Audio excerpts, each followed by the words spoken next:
Bom dia, boa tarde, boa noite, meus eleitores, para esse que é o nosso primeiro episódio especial temático do Pra Começo de Conversas de Eleições, né? Que a gente vai aqui tratar aqui nesse nosso espaço religioso de todo sábado, onde a gente recebe aqui suas opiniões, seus comentários, suas críticas, enfim, aproxima você um pouco aí, assinante do Povo Mais, da nossa produção aqui. Eu já tô aqui na sede do Povo nessa manhã, aqui nessa tarde, na verdade, com muito sol e muitos ventos, então vamos com um pouco de paciência aqui que a gente vai tratar especial eleições, muitas perguntas enviadas por vocês sobre esse processo eleitoral aqui em Fortaleza.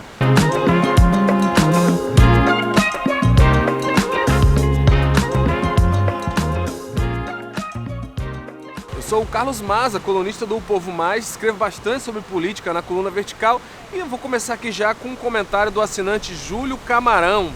Ele pergunta aqui, o Júlio, gostaria de ouvir sua opinião sobre a estratégia de Bolsonaro para as próximas eleições no Nordeste, em especial em Fortaleza. Temos aqui 3 candidatos ligados diretamente ao presidente. Olha, Júlio, 3 exatamente ligados é questionável, né? A gente tem muito claramente aqui a figura da candidatura do André Fernandes e o capitão Wagner pode até ter tido um histórico de alinhamento, mas hoje parece estar em linha até de atrito, né? Tá tentando se vender como um candidato mais ao centro, talvez até, né, rifale um pouco o apoio do bolsonarismo no segundo turno, mas que tem essas diferenças. E o Girão que se vende como independente, né? Apesar de todos ali, né, no dia a dia, em alguns momentos, no histórico, ter essa relação com o bolsonarismo, o que a gente vê hoje, na verdade, é uma disputa dividida, né, por esse voto aqui. Sobre a estratégia do Bolsonaro, eu acho que o Bolsonaro, a estratégia dele no Nordeste, em Fortaleza, é a mesma que ele aplica em todo o Brasil, né? Em 2022 a gente está vendo um ex-presidente, Bolsonaro, que sai derrotado do processo eleitoral de 2022, meio que ali tentando ainda mostrar força, e principalmente um ex-presidente que está com muitos problemas na justiça, né? Vê ali a situação dele no STF, no TSE cada vez mais complicada. Então, para ele, parece que nesse ano a opção principal do Bolsonaro é encontrar escudeiros, né? Pessoas que vão defender fielmente ele de qualquer uma, tanto seja essas acusações na justiça, como o legado, digamos assim, dos governos dele aí, tanto nos estados que ele apoiou, quanto a gestão dele como presidente da República. Então me parece que o Bolsonaro nesse ano muito claramente optou por candidatos que iriam fazer essa defesa mais direta dele, isso foi primordial, inclusive a posição aqui em Fortaleza, né? O PL Nacional e o União Nacional defendiam uma composição com um grupo do capitão Wagner. Eles até tentaram fazer isso em alguns momentos, mas, né, enquanto os partidos desejavam isso, a figura Jair Bolsonaro não, preferiu fazer a defesa ali do André Fernandes, porque era um deputado mais, né, ligado àquele bolsonarismo raiz, mais radical, e queria defender mesmo as bandeiras do Jair Bolsonaro. Então eu acho que hoje a gente vê essa divisão bem clara, e isso não é só aqui, quase todo o Brasil, né, até o processo lá em São Paulo com o Ricardo Nunes foi um pouco assim, né, o Ricardo aceitou receber o Bolsonaro em troca de incorporar ali algumas coisas da defesa. A gente teve essa semana mesmo o Ricardo Nunes questionando o ministro Alexandre de Moraes, questionando o STF, algo que a gente nunca tinha visto antes, muito pelo contrário, Nunes sempre foi um cara de fugir dessas polêmicas, e agora, claramente influenciado por esse apoio do Bolsonaro, tenta aparecer mais nisso, até para garantir, né, manter esse apoio aí.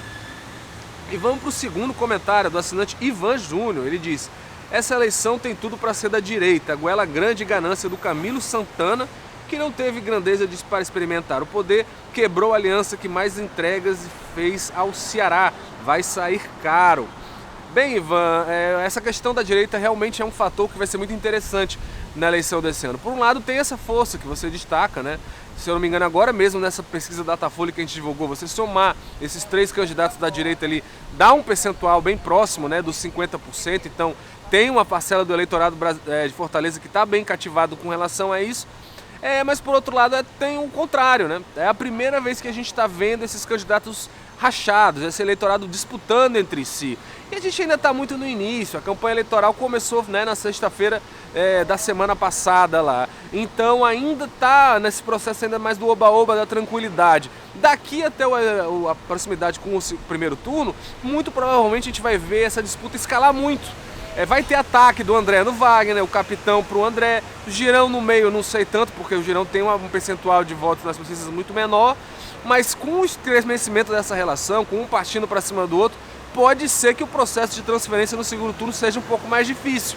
Muito eleitor do André prefira anular voto, a votar no capitão, caso a disputa entre os dois seja muito forte, ou até mesmo votar em outro candidato que não seja necessariamente, né? As do PT não votariam de jeito nenhum os eleitores do André. Mas um voto no Sarto, diante de um capitão que brigou feio com o André Fernandes no primeiro turno, pode acontecer. Isso no caso do André, que já tem um eleitor mais, né, focado com essa aliança, essa imagem com a direita. Já o capitão Wagner, eu acho que inclusive é mais possível migrar para outros candidatos ali, principalmente se essa disputa no primeiro turno deixar marcas muito pesadas, né? E agora, quando você disse que a culpa é do Camilo, questionável, é um debate, né? Eu, como jornalista, tenho a obrigação aqui de trazer os outros lados, né? O PDT fala muito isso, atribui ao PT, ao Camilo, aquele processo de rompimento, mas, né, o PT fala o contrário, né? Diz que quem foi que bateu o pé para lançar o Roberto Cláudio em 2022 foi o PDT, sem ouvir os aliados. O próprio Cid Gomes, senador, que era do PDT e era uma principal liderança local do PDT aqui, né? Como o Ciro estava mais focado lá em São Paulo, em Brasília, na candidatura dele para presidente, o próprio Cid, que era a liderança local, estava defendendo ali no início ou lançar Isolda ou compor com o PT até o último instante. Então há uma guerra aí de diversões, a sua é válida, mas registra-se aqui que tem quem pense diferente. Agora eu vou para o comentário do Rômulo Luiz Cavalcante. Ele fala: o eleitor de Fortaleza espera que o candidato Wagner não protagonize outro motim nas polícias, como aconteceu em 2012. Transformou nosso Ceará numa terra sem dono, causando pânico e terror no cidadão. Liderar greve de policiais civis e militares não combina com combate à violência. É através da segurança que se derrota a violência. O Ceará precisa de suas instituições policiais para cuidar da população. É um ponto totalmente válido do Rômulo, né? A opinião dele aqui, porque, enfim, essa questão, né, da infiltração, né, dessa questão política e eleitoral dentro de instituições como a Polícia Militar, que é armada, tem uma regra diferente, responde a um conjunto de leis próprias. Por exemplo, o policial militar não pode nem se sindicalizar, formar sindicatos. Ou seja, já há uma restrição de direitos políticos para esse tipo de profissional. Então, para a política também tem uma entrada um pouco mais complicada. Então, quem se opõe a isso é um debate do jogo. Inclusive, tem policiais militares que não gostam quando aparecem pessoas ali querendo utilizar do nome, da influência, né, da unidade desse tipo de profissional para promover carreira política. Eu acho interessante que o Rômulo diz, ele faz bem ao destacar 2012, né, que foi lá aquele primeiro motim que eu acho que nem o próprio capitão Wagner nega, nem os aliados dele. Muito pelo contrário, fazia até ter certo orgulho daquele momento ali que projetou a carreira de muitos deles, né? A gente tem aí gente que se elege deputado, vereador e tudo mais, muito por conta desse momento de 2012. Já 2020, que foi o segundo motim, aquele que foi mais pesado, né? Teve mais violência, o episódio com o Cid Gomes lá, foi baleado, após jogar uma retroescavadeira, enfim, vocês conhecem bem essa história. Esse aí o Wagner já disse que não teve tanta participação. Tentou ali, né, mediar no início, perdeu o controle e de fato a gente acompanhou que o Cabo Sabino, que depois foi até expulso da PM, era uma figura que era deputado federal antes, não se elegeu, teve de fato mais protagonismo nesse momento. E a gente tem que registrar aqui esses dois lados dessa história. E a nossa quarta pergunta é da assinante Marília Lacerda. Ela diz: Maza, o que você acha? Aliás, Maza, você acha que a esquerda desistiu de Fortaleza? Renato Roseno não é candidato e o PSOL parece ter murchado por aqui. Apesar do Gabriel Biologia, né, vereador do PSOL aqui em Fortaleza, ser muito ativo, não temos um nome forte na corrida para a prefeitura, né? Qual é a sua análise? Bem, eu acho que você fala especificamente da questão da disputa no executivo, né?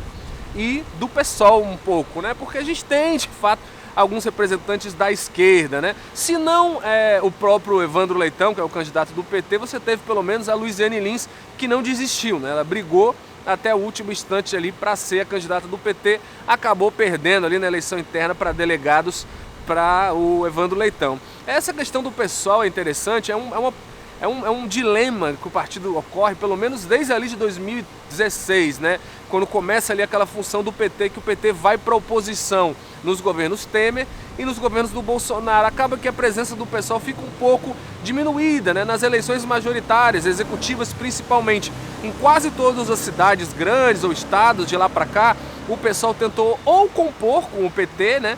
Foi o caso aqui em 2022, que o PSOL tinha a candidatura da Adelita, retirou para apoiar ali o Eumano de Freitas, né? Teve outras também. Agora, em 2024, né, invertendo, né? O Boulos ficou com a candidatura ali, recebeu o apoio do PT e é o candidato mesmo sendo pelo PSOL, né? Então lá, depois que o PT passa para a oposição, ou eles se esforçam para compor, ou quando disputam entre si, acaba tendo, né, o PT quase sempre levando muito a melhor, por causa da histórico mesmo, da ligação que tem com esses movimentos. O fato de ser visto como o opositor natural ao bolsonarismo acaba jogando ali o pessoal numa condição meio subalterna. Isso vai também para o legislativo, né?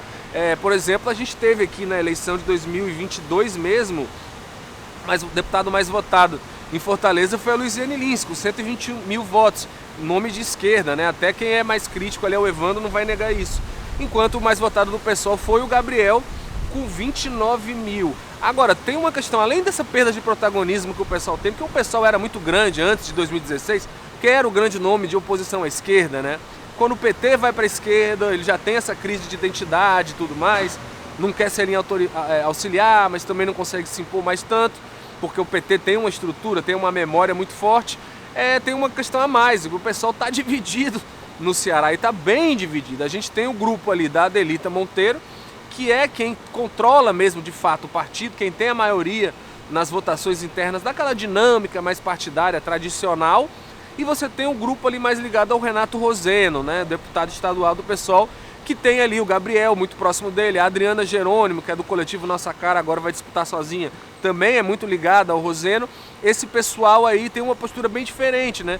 O pessoal mais ligado ao Roseno tem aquela postura do pessoal mais demarcar, né? Disputar o combate mesmo das ideias na esquerda, né? Queria lançar a Maia Elis, professora, candidata à prefeitura, mas é isso, eles não têm mais o controle do partido. Acabou que o grupo da Adelita, que tem a maioria, conseguiu vencer ali, né, no voto, democraticamente, do jogo, e colocar o Técio Nunes, que é um personagem menos conhecido, menos expressivo e tudo mais. Então, um partido dividido, né, nunca é bom para ninguém, nunca é bom pro próprio partido. Que o PDT que o diga aí o que aconteceu depois que eles começaram a rachar e perderam quase todos os prefeitos e deputados.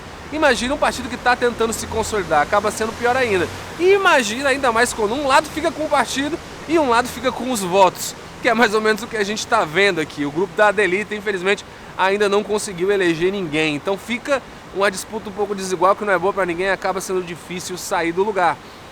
E esse foi o nosso pra começo de conversa. Primeiro com um tema especial, eleições. Mandem mais comentários e perguntas sobre eleições que a gente vai estar tratando daqui. Esse tema que provavelmente daqui para outubro só vai esquentar. Aliás, provavelmente não, com toda certeza. Para entrar em contato com a gente, você pode mandar um e-mail para relacionamento@opovo.com.br, comentários dentro do Instagram do Povo Mais, dentro das nossas próprias reportagens no site do Povo Mais e pelo nosso telefone de atendimento 3254-1010. A gente vai estar aqui todo sábado para ter essa conversa um pouco sobre política e também sobre a nossa cobertura. Se você viu alguma reportagem que não gostou ou gostou, quer sugerir alguma coisa, manda aí pra gente que a gente vai estar aqui todo sábado no nosso pra começo de conversa.